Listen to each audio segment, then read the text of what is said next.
الحج، الصلاة، الصوم، كل هذه الطقوس كلها كانت موجودة.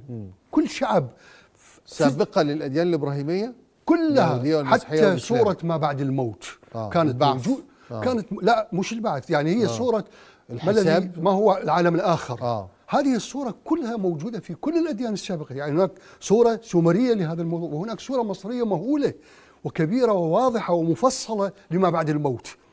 كل الأديان التوحيدية تأثرت بهذه الصور. لم يعد الأمر كما يقال أنه ابتكار خاص بهذه الأديان. وكأنك تقول لنا أن الأديان ما قبل التوحيدية أديان إلهية.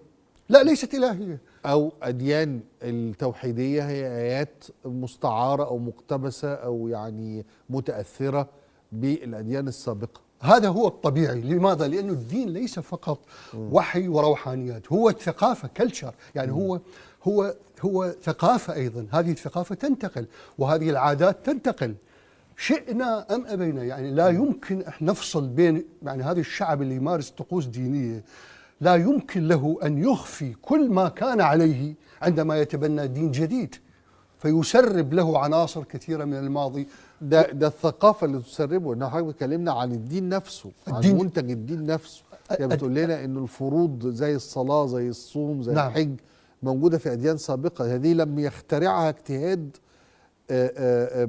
يهودي أو اجتهاد مسيحي أو اجتهاد مسلم، ده جاءت في الدين نفسه المنزل، يعني الدين الإلهي قال فيه. ولكن هناك متشابهات كثيرة بين هذه الطقوس وتفاصيلها وتلك.